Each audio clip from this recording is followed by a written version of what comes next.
Jerusalén. Para los cristianos, los hechos más importantes de la historia ocurrieron aquí.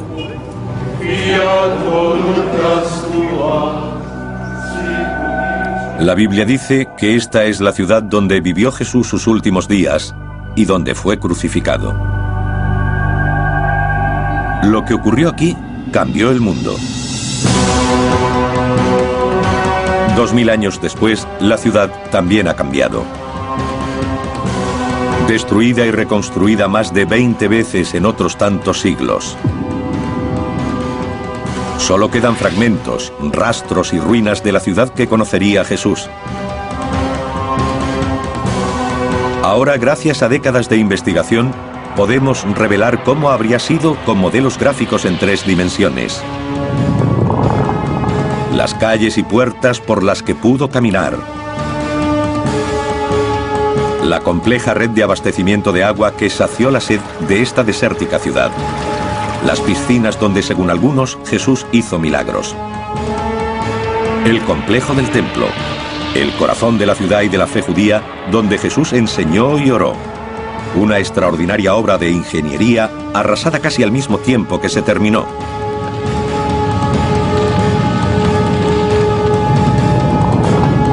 Revelaremos el mundo perdido de los evangelios, el Jerusalén de Jesús.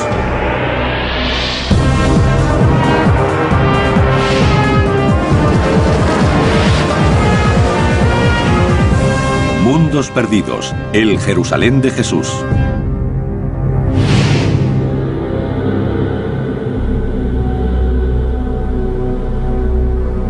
En tiempos de Jesús, Jerusalén era el corazón de Judea, el reino de los judíos, un pueblo definido por su religión.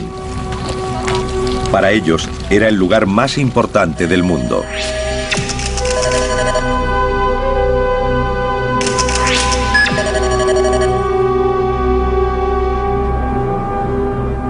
Los evangelios describen 3 ocasiones diferentes en las que Jesús vino a esta ciudad. 40 días después de su nacimiento, cuando sus padres lo llevaron para presentarlo en el templo. A los 12 años, cuando departió con los doctores. Y la última semana de su vida.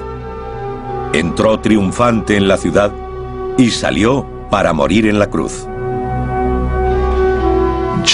En el siglo I, Jerusalén era el centro del mundo judaico. Había un fuerte contraste entre el lugar de donde provenía y el Jerusalén al que llega. Su hogar era Nazaret, un pequeño pueblo a 120 kilómetros al norte. Nazaret tenía fama de rudo y primitivo.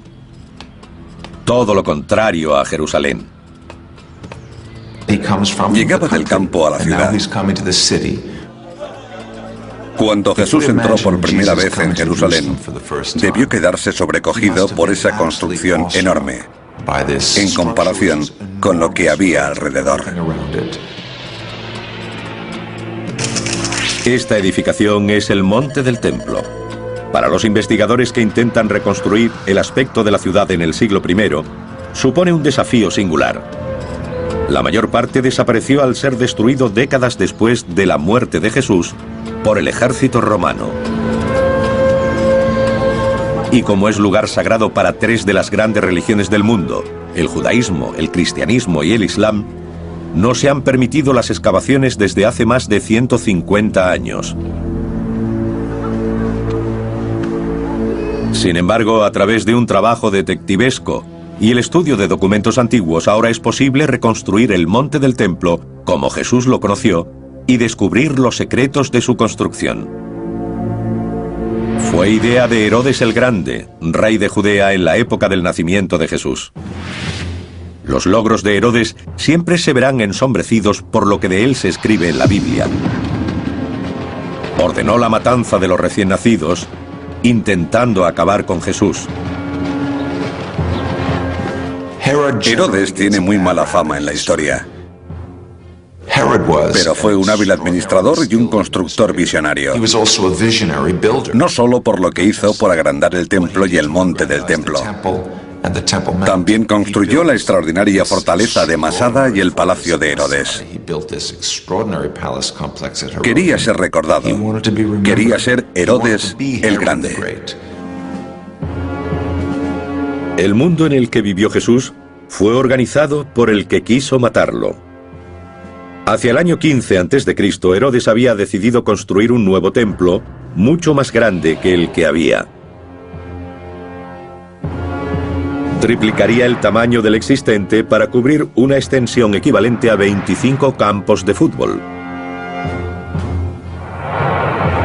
Y lo rodearía de enormes murallas. Pero se enfrentó a dos grandes problemas. Primeramente, para el pensamiento judío solo había una localización posible para el templo. Habría que demoler la construcción existente y los sacerdotes no confiaban en él. No creían que pudiera terminar su obra. Para demostrar sus buenas intenciones, mandó extraer toda la piedra necesaria para el nuevo edificio antes de comenzar las obras. 1 millón de toneladas. De todos los rincones de la ciudad. Tardaron 8 años. El mayor desafío era que la cima del monte del templo terminaba en pico, no en meseta. Y era demasiado pequeña para los planes de Herodes. Pero dio con una solución sencilla, aunque ambiciosa. Agrandó la montaña. El monte del templo que Jesús conoció fue la mayor estructura hecha por el hombre sobre la tierra. El suelo de la plaza, que podría acoger a 250.000 personas, era un techo que cubría una red de cámaras.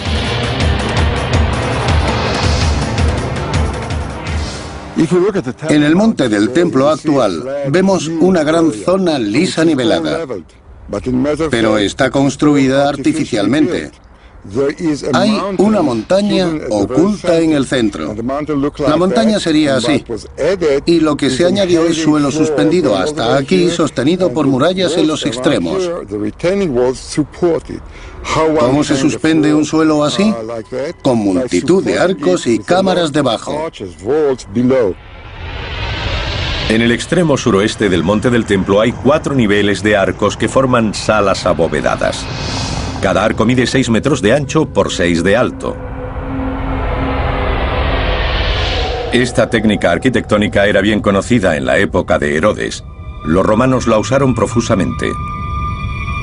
La diferencia es que los hombres de Herodes no emplearon hormigón, sino piedra caliza local. El resultado fue una obra de ingeniería perfectamente ejecutada con 3 grandes ventajas. Era resistente, como para aguantar el peso de decenas de miles de peregrinos. Era duradera. Debía durar eternamente. 2000 años después, el mismo edificio sigue ahí, resistente e impresionante. Y era ligera. Si Herodes hubiera probado la otra alternativa, que consistía en colmatar este espacio, la carga sobre los muros habría resultado excesiva. Tendrían que haberlos hecho más gruesos o se habrían derrumbado. De todos modos, los muros que rodeaban el monte del templo eran enormes. Tenían 4,5 metros de grosor y 36 de altura. Estaban hechos de bloques de piedra labrados a mano.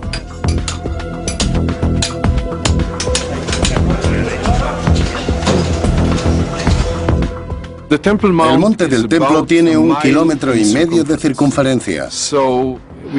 Una capa de piedras, si solo tuviese una hilera, tendría de 800 a 1000 unidades. De media, cada una de esas piedras pesaría unos 4.500 kilos, aproximadamente el peso de un elefante adulto. Algunas eran mucho mayores.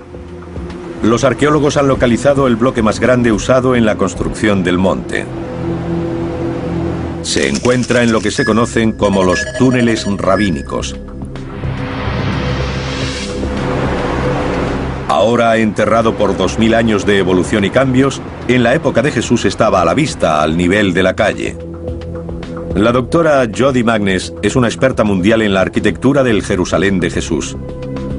Esta gran piedra forma parte de lo que se llamó hilera maestra. La idea era estabilizar el monte del templo incorporando una serie de piedras mucho más grandes, altas y pesadas que el resto. Es difícil imaginar su tamaño.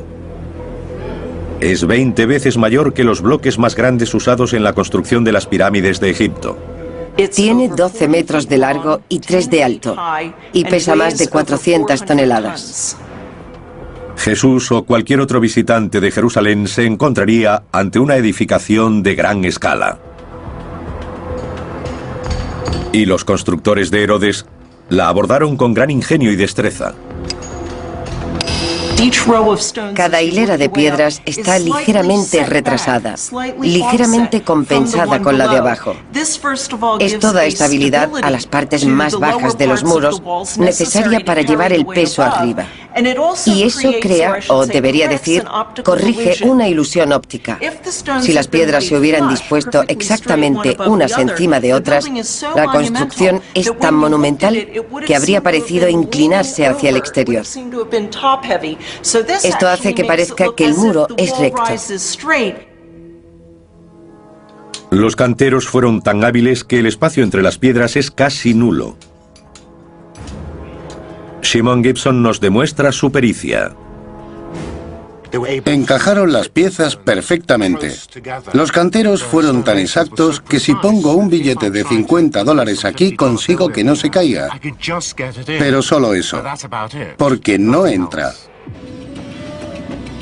Esta parte del muro ha permanecido intacta 2000 años, pero los constructores confiaron en el conocimiento del trabajo, no en la argamasa, para mantener unidos los bloques. 18.000 personas trabajaron para levantar estos muros. La tarea comenzó 15 años antes del nacimiento de Cristo y se prolongó durante 80 más. El lugar, tal como lo conoció Jesús, era la mayor obra del mundo. Pero ahora podemos recrear su aspecto cuando se terminó. La mayor edificación sobre la tierra. Estuvo en pie solo 5 años antes de que un brutal ejército romano lo destruyera. A continuación, uno de los grandes enigmas de la arqueología. Reconstruiremos el edificio más importante de la vida de Jesús y la culminación del monte, el propio templo.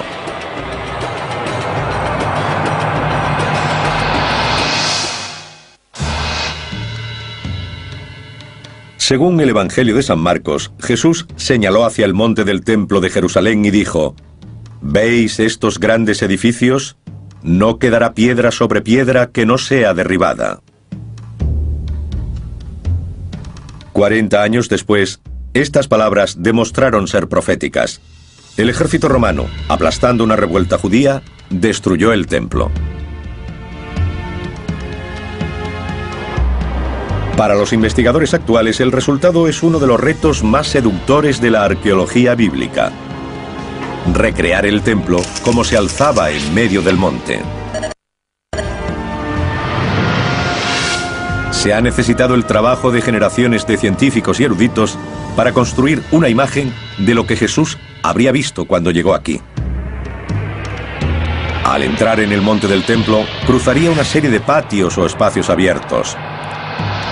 Pasaría ante una señal escrita en griego, advirtiendo a todos los extranjeros, o no judíos, de una muerte segura si traspasaban cierto punto. Después llegaría al patio de las mujeres, el último lugar donde estaba permitida la presencia femenina. Era el patio exterior del propio templo o santuario.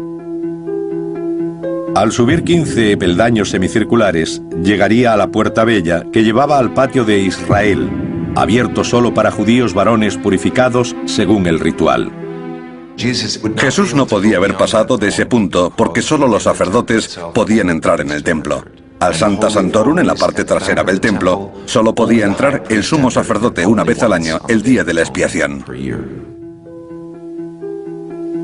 Reuniendo las pruebas de las fuentes escritas, es posible establecer el aspecto exterior de este santuario tan celosamente guardado.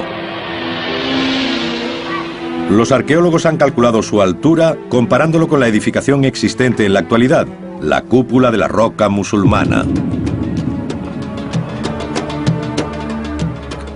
El edificio musulmán tiene exactamente la mitad de la altura del templo en tiempos de Herodes y Jesús. Esta estructura cavernosa tenía la altura de un edificio de 15 pisos. Nuestros investigadores quieren saber cómo se las arreglaron los constructores del templo para erigir tal edificio con las herramientas y grúas tan primitivas de la época. Es evidente que se habría requerido gran cantidad de mano de obra. Los relatos dicen que debido a la condición sagrada de cada piedra del edificio, 1000 sacerdotes fueron adiestrados como canteros. El Dr. Guy Stabile ha identificado rastros de las canteras. Es increíble que esta curva se haya conservado tan bien. En una gruta a 3 kilómetros de Jerusalén ha encontrado una serie de marcas de cincel. Tienen la misma forma que las piedras usadas para construir el monte del templo de Herodes. Aquí podemos ver una línea horizontal y aquí abajo otra vertical. Se ve el filo de cada una. Usaron picos para ir haciendo las hendiduras y barras para hacer palanca y arrancar la piedra de la cueva, de la pared de la cueva. Algunas de esas herramientas se siguen usando hoy. Pero en la época de Jesús, los trabajadores no disponían de camiones o excavadoras. Aquí se ve que a partir de la marca del cincel hay una línea muy clara. Cuando se sacaba la piedra, se podía dar la forma exacta que querían los arquitectos. Todo eso se hacía aquí, porque después había que arrastrar los bloques hasta el monte del templo o a otra zona de construcción. Si se eliminaban las partes innecesarias, tendrían que arrastrar mucho menos peso. Fueron muy prácticos. El transporte requirió de una combinación de fuerza bruta e innovadora ingeniería. El arqueólogo Ronnie Reich ha recreado una solución que usaron los constructores. Es un sistema sencillo pero efectivo. El bloque de piedra se convierte en eje entre 2 ruedas. 10 hombres podrían llevarlo rodando. Cada eje podría mover 450 kilos. Una carga imposible de desplazar por una única persona. Así que fue este ingenio el que movió las piedras.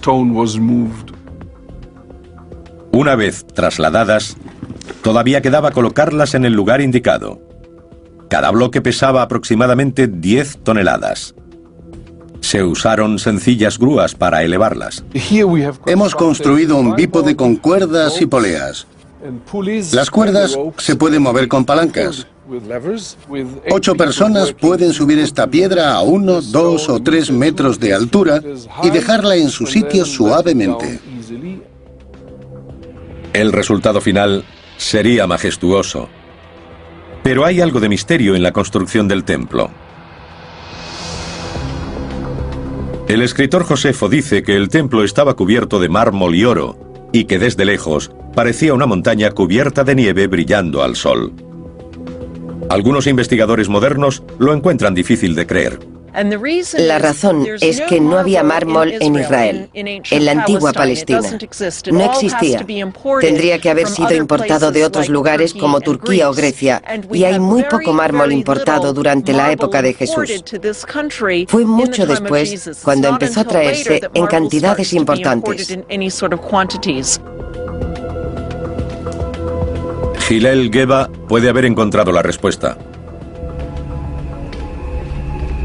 A cierta profundidad bajo el Jerusalén contemporáneo, ha encontrado las ruinas conservadas de la casa de una persona adinerada.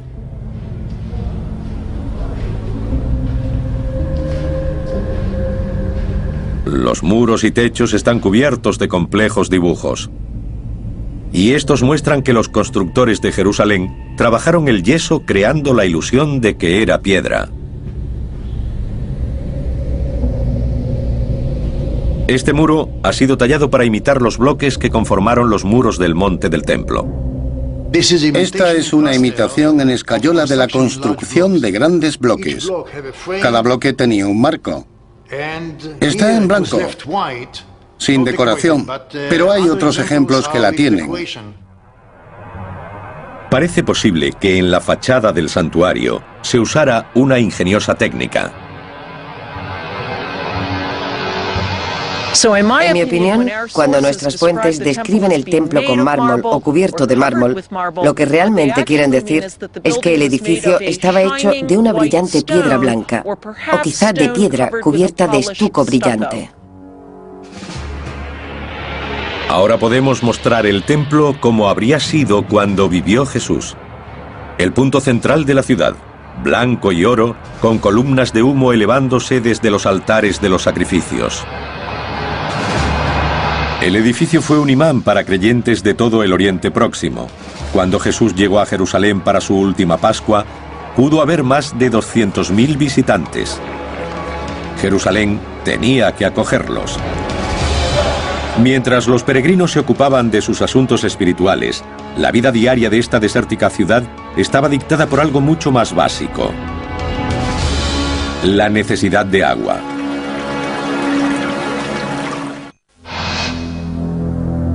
La tradición dice que una semana antes de su muerte, Jesús hizo su entrada triunfal en la ciudad de Jerusalén. La multitud se congregó para darle la bienvenida, cantando y agitando palmas. Muchos eran sus seguidores, pero la ciudad ya estaba llena de gente que había llegado para celebrar la fiesta de la Pascua. La población normal de Jerusalén en tiempos de Jesús era de algo menos de 30.000 personas. Pero durante la época de las fiestas, en ese caso la Pascua, podía llegar a haber 10 veces más, unas 300.000. En ese momento Jerusalén era el asentamiento de mayor crecimiento de Oriente Próximo. Recibía más de 1 millón de visitantes al año. Nuestros investigadores han intentado hacerse una idea del probable aspecto de la ciudad y de cómo lograban acoger a aquel enorme flujo de gente. Algunos de los beneficios eran claros y evidentes. Los peregrinos llevaban riqueza. La propia construcción del templo generó mucho dinero. Los peregrinos que llegaban a Jerusalén tenían que gastar dinero en comida, alojamiento, regalos y recuerdos a lo largo de su camino. Y por supuesto, pagar los impuestos del templo y los sacrificios. Décadas de excavaciones en el muro occidental del templo han descubierto los restos de una calle de 9 metros de ancha y 900 de larga, que funcionaba como un centro comercial. Es conocida como la calle de Herodes. Jesús habría caminado por aquí. Esta es la calle principal de Jerusalén. Hay que imaginarse el gran número de personas que venían aquí para comprar y vender en los muchos puestos callejeros. Todos eran peregrinos. Era el corazón de Jerusalén. Algunos arqueólogos llaman a este lugar Wall Street, reconociéndolo como el corazón económico de la ciudad. También han reunido pruebas de la relación entre esos intereses comerciales y la vida espiritual del templo. El examen de la muralla en el extremo meridional de la calle revela los restos de un arco. Es conocido como el Arco de Robinson. Con más de 15 metros de altura y una envergadura de al menos 12, sirvió como una de las principales entradas al complejo. Y en su base, situados contra los muros del monte del templo, habría puestos que venderían productos a los peregrinos. La zona que desembocaba en las grandes escaleras era conocida como el Arco de Robinson. Debió florecer con el comercio, porque la gente que se dirigía al templo era asaltada por vendedores que les ofrecían sus mercancías. Jesús debió encontrarse con una escena así cuando entró en el templo. Furioso por lo que vio, se enfrentó por primera vez a las autoridades. Se dice que se abrió camino hasta una zona llamada el Patio de los Gentiles. Como todos los judíos varones, tuvo que pagar el impuesto de 2 siclos. La moneda especial necesaria solo se podía comprar a los cambistas del complejo del templo. Tenían fama de corruptos. El cambio de moneda debía ser una actividad fraudulenta. Los cambistas se aprovechaban de la gente inocente de los pueblos que no estaba acostumbrada a la vida en la ciudad. Jesús debió ver cómo estafaban a aquella gente y eso le enfureció. Esta es la única ocasión en los evangelios en la que Jesús muestra ira. Para Jesús se habían rebasado los límites del templo y quiso echarlos. Tiró las mesas, destrozó los puestos y les dijo: ¿qué estáis haciendo? Habéis convertido la casa de mi padre en una cueva de ladrones.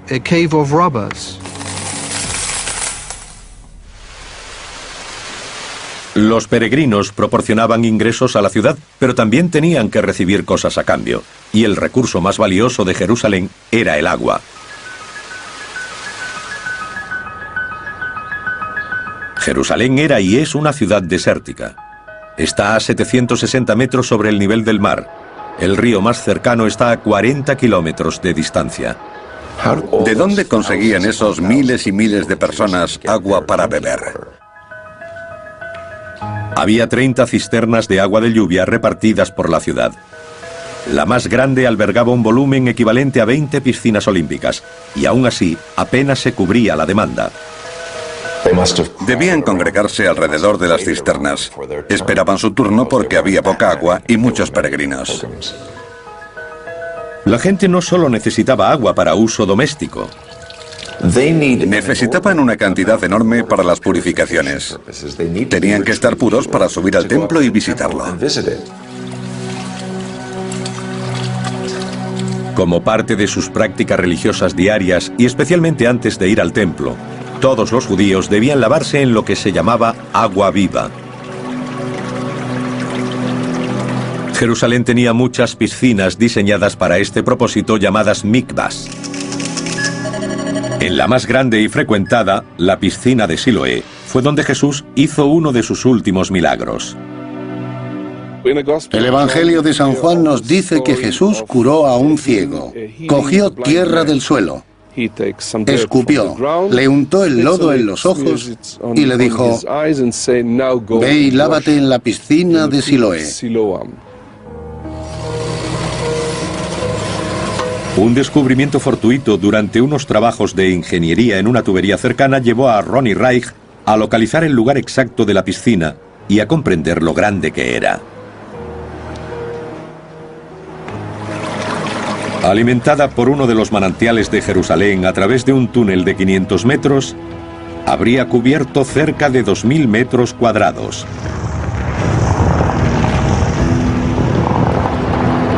Si Jesús curó a un ciego en esta piscina, la historia de este milagro pudo ser conocida por millares de personas y se extendería por toda la ciudad.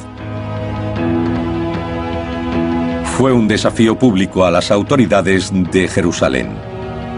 A continuación veremos los lugares en los que habría ocurrido el enfrentamiento final.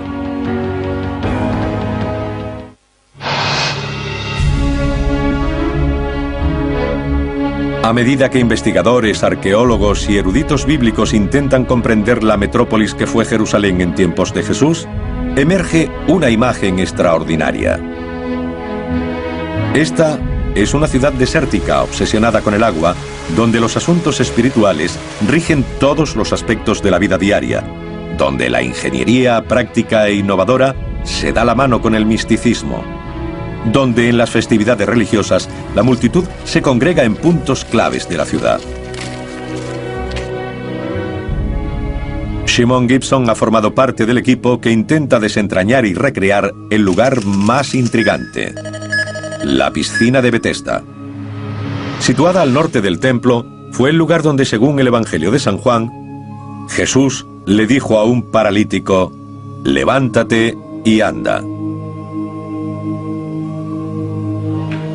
Los arqueólogos han excavado hasta los 12 metros de profundidad a través de 2000 años de escombros, para desenterrar el lugar tal como debió verlo Jesús. Lo más fascinante es que incluso antes de que él llegara aquí, se decía que esta piscina tenía poderes curativos. Cuando Jesús llegó a la piscina de Betesda, había una cola de ancianos, tullidos y ciegos. Todos esperaban su turno para entrar. El hombre al que curó Jesús llevaba mucho esperando la oportunidad de bañarse en sus aguas. Y lo que ha descubierto Shimon Gibson encaja en la historia. Los escalones de la época de Jesús están muy bien conservados. Como pueden ver, hay una serie de escalones con un descansillo entre cada tramo. Esos rellanos encajan bien con la historia del Evangelio de San Juan, que dice que los enfermos se metían en la piscina y Jesús hacía los milagros. Los enfermos eran llevados a descansar en los rellanos de los escalones y a bañarse en sus aguas, porque hacían burbujas y se volvían rojas como sangre. Shimon Gibson investiga el sistema oculto de túneles y pozos que regularon el paso del agua a la piscina de Betesda.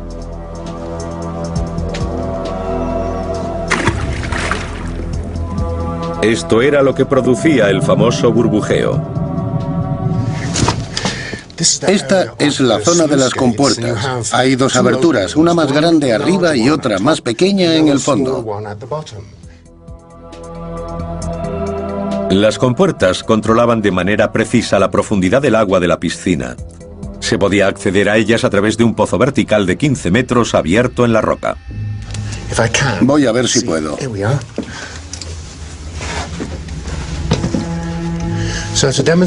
Estoy subiendo por aquí para demostrar cómo lo hizo la gente de aquella época. Aproximadamente por aquí habría un sistema de poleas que habrían usado para subir la compuerta.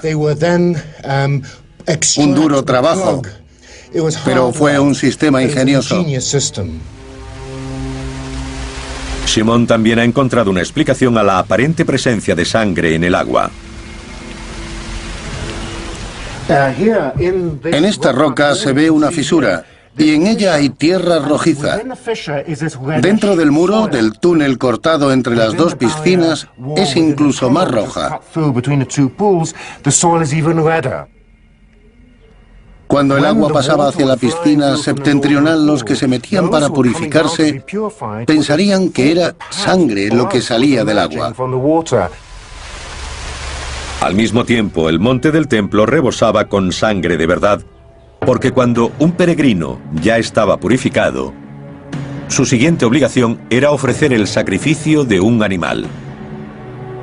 En momentos de grandes celebraciones como la Pascua, que llevó a Jesús a la ciudad en los últimos días de su vida, se mataban gran cantidad de animales a la hora. Era un sacrificio a escala casi industrial. En Pascua se sacrificaban varios miles de corderos en un solo día.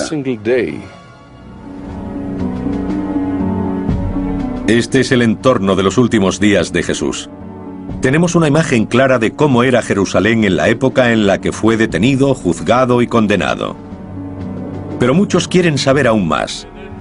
Situar los lugares donde ocurrieron los hechos. No solo son historiadores y arqueólogos. Todos los años, cientos de miles de peregrinos llegan a la ciudad con la esperanza de caminar por donde lo hizo Jesús. Pero en 2000 años de reconstrucciones y cambios, la ciudad ha crecido y también las historias.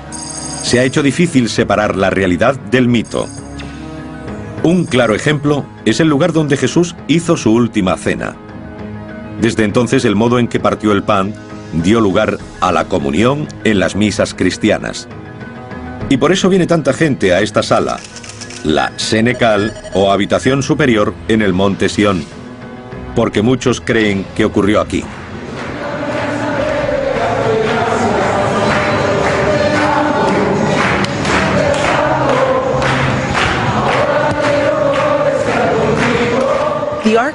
La arquitectura de la habitación, que hoy es identificada como la de la Última Cena, es muy posterior a la época de Jesús. Los arcos o las bóvedas de crucería de la sala son de estilo medieval. Es una arquitectura que no llegaría hasta 1000 años después del tiempo de Jesús.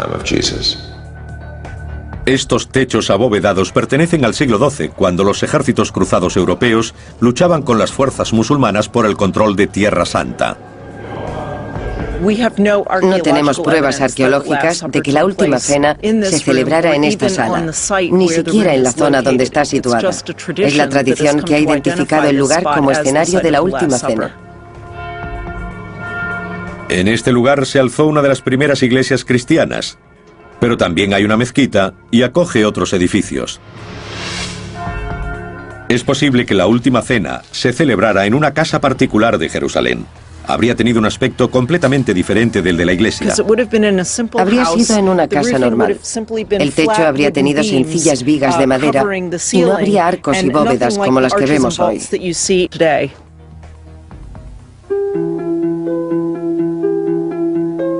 Los evangelios dicen que después de la última cena, Jesús se marchó con 3 de sus discípulos al huerto de Getsemaní. De nuevo, es difícil determinar la situación exacta, pero está claro que fue al pie de lo que hoy se conoce como Monte de los Olivos. Getsemaní significa molino de aceite.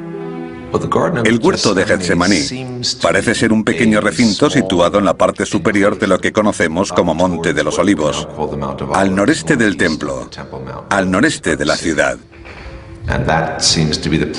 Parece ser el lugar donde Jesús subió a orar la noche anterior a ser detenido.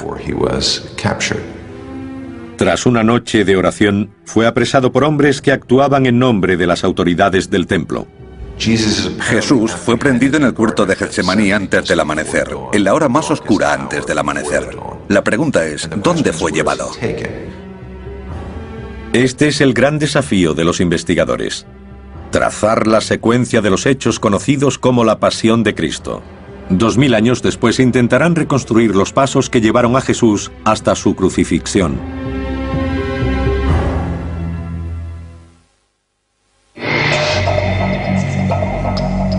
Los evangelios coinciden en que después de su prendimiento Jesús fue llevado a la residencia de Poncio Pilato, el gobernador romano de Judea.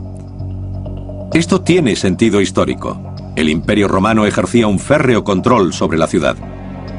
Una gran decisión política, como la ejecución de un aparente rebelde o un revolucionario como Jesús, debía ser tomada por un representante de Roma. De nuevo, la tradición vuelve a ir unida a un lugar concreto.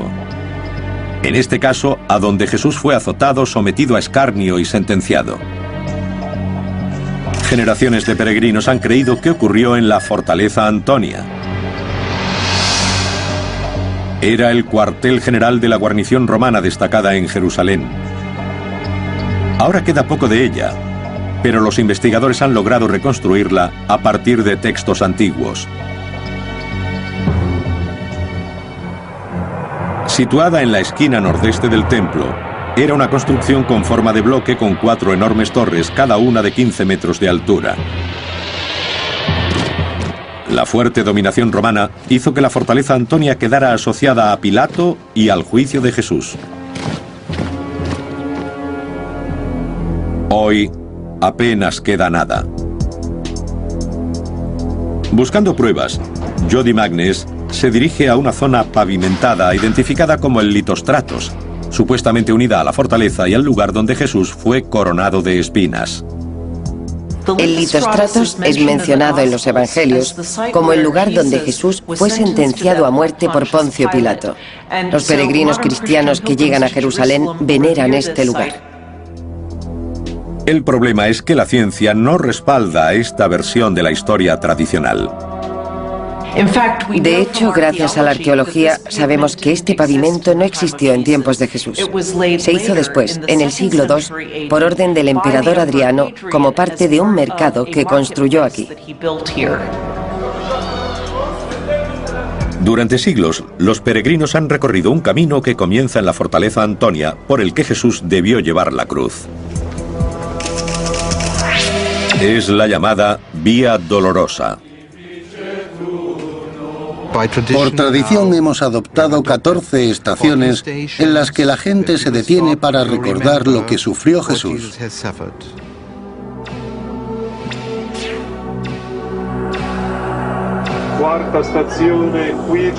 Pero apenas hay pruebas de que este sea el camino correcto. Puede que la gente esté equivocada al querer seguir los pasos de Jesús en el punto y lugar donde se enfrentó a Poncio Pilato, donde los soldados lo tuvieron en cautividad y donde le clavaron la corona de espinas. La afirmación de que este es el camino que siguió Jesús está basada en una idea errónea, que la residencia de Pilato y el cuartel general de las tropas eran el mismo lugar. Los datos recientes sugieren que Pilato probablemente vivió en otro edificio, un palacio construido por Herodes. Ahora sabemos que, en contra de la tradición medieval, el juicio de Jesús se habría celebrado en el viejo palacio de Herodes el Grande, el Praetorium, donde estaría alojado el gobernador Poncio Pilato. No se han encontrado rastros de este palacio, pero sabemos que estuvo situado al suroeste del templo. Y si esta fuera la residencia de Pilato y Jesús fue llevado hasta allí, entonces no habría seguido la vía dolorosa. El Jerusalén moderno no es la ciudad que conoció Jesús y es casi imposible que nadie pueda seguir el mismo recorrido que hizo él. Para la mayoría de los peregrinos, lo verdaderamente importante es la dimensión espiritual del camino. Hay pruebas que sugieren que sabemos dónde murió y fue enterrado. Las escrituras hablan del Gólgota, el lugar de la calavera, como el sitio donde murió. Hoy, como han hecho durante 1500 años, los creyentes dicen que ese lugar estuvo aquí, donde se alza la iglesia del Santo Sepulcro, en el centro de Jerusalén.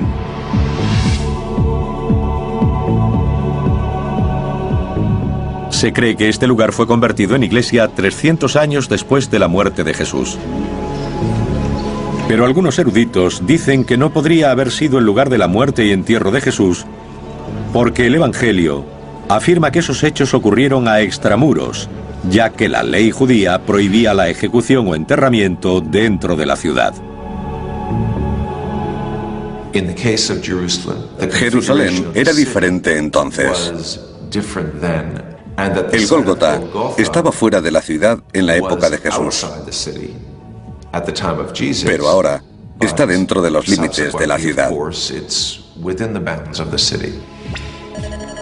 Basándonos en excavaciones arqueológicas, ahora sabemos que la zona de la iglesia del Santo Sepulcro, en particular la rotonda, formó parte de un cementerio mucho mayor. En otras palabras, esta zona estuvo fuera de los muros de la ciudad, no dentro de sus límites. En un extremo de la iglesia, Jody Magnes encuentra pruebas de que aquí se hicieron enterramientos hace 2000 años. Aquí vemos un ejemplo de la típica tumba judía de Jerusalén en tiempos de Jesús. Estas tumbas eran huecos tallados en la roca, nichos hechos en las paredes de las cámaras funerarias. Todo encaja. El peso de la evidencia sugiere que este sí podría haber sido el lugar de enterramiento. Arqueológicamente hablando, la ubicación de las tumbas judías en este lugar nos hace pensar que quizá fue aquí donde Jesús fue crucificado y enterrado.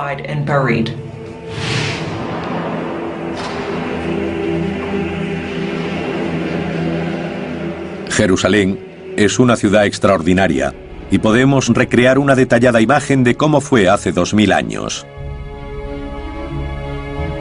Hemos sido capaces de reconstruir el siglo I de Jerusalén física y espiritualmente. Algunos restos hemos tenido que excavarlos porque estaban ocultos bajo el suelo, pero otros siguen ahí, formando parte importante de la ciudad de Jerusalén.